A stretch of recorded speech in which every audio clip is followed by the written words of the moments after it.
L'ordre du jour appelle les questions au gouvernement. La parole est à Monsieur Raphaël Schellenberger. Merci Monsieur le Président. Monsieur le Premier ministre, en 5 ans, vous avez réussi à mettre à bas notre politique énergétique souveraine, héritée de la politique du général de Gaulle qui garantissait à la France son indépendance et sa compétitivité. 12% d'augmentation pour l'électricité, 20% d'augmentation du litre de gasoil, 57% d'augmentation du gaz depuis le début de l'année.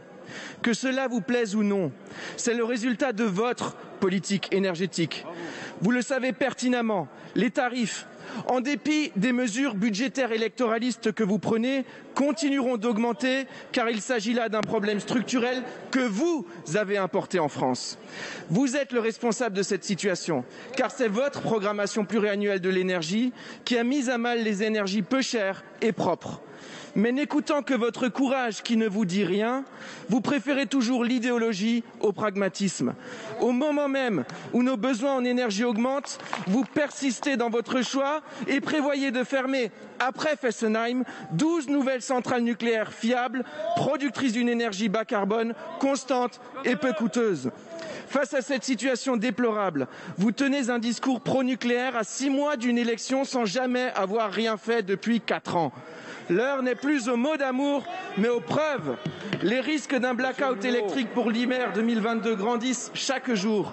Votre politique énergétique, c'est la précarité, par la hausse de prix pour les Français et par le manque de production. Monsieur le Premier ministre, agissez, permettez à la France de retrouver son indépendance énergétique fiable à moindre coût. Permettez simplement aux Français de pouvoir se chauffer cet hiver et ne les obligez pas à redescendre dans la rue. Merci. La parole est à Madame Barbara Pompili, ministre de la Transition écologique. Merci, Monsieur le Président, Mesdames et Messieurs les députés, Monsieur le député Schellenberger. Alors là, je ne sais pas si c'est une totale méconnaissance du sujet ou une totale malhonnêteté intellectuelle qui vous fait raconter des bêtises pareilles. Excusez-moi. La hausse des prix de l'énergie, elle touche toute l'Europe. Elle est due à l'envolée des prix du gaz, qui est due à la reprise de la demande, de la reprise mondiale, qui dépasse largement l'offre. Et donc, tous les pays européens sont touchés et, paradoxalement, nous sommes plutôt préservés par notre système de tarifs réglementés en France. Donc, remettons les choses à leur place et ensuite parlons de politique énergétique. Je voudrais bien que vous ne fassiez pas croire aux Français n'importe quoi. Ce sujet est trop important pour qu'on dise des bêtises. Sur la protection des Français face à cette envolée des prix, bien sûr, nous prenons des mesures. Nous avons le chèque énergie qui a été élargi et pour lequel une prime de 100 € va être versée d'ici la fin de l'année.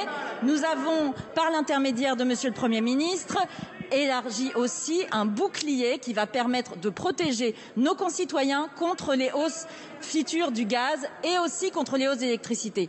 En ce qui concerne la politique énergétique, Monsieur le député, vous le savez très bien, nous avons une programmation pluriannuelle de l'énergie qui va nous permettre de continuer à avoir une électricité décarbonée et de faire face aussi à une hausse forte, prévisible de la demande d'électricité qui est due justement au fait que nous décarbonons notre économie et que nous allons électrifier des usages qui aujourd'hui utilisent du pétrole, comme les voitures, comme l'industrie, etc., etc. Cette hausse des besoins d'électricité va nous obliger très vite, dans les 10 ans à venir, à devoir avoir une offre plus forte et évidemment, elle passe d'abord par les renouvelables et après, il y aura des débats pour la suite. Merci, Madame la Ministre. Monsieur le député. Je reconnais une chose, Madame la Ministre. Vous avez enfin reconnu que les besoins en électricité vont augmenter, ce que vous ne reconnaissiez pas jusque-là, contre quoi vous avez lutté en fermant notamment Fessenheim. Merci.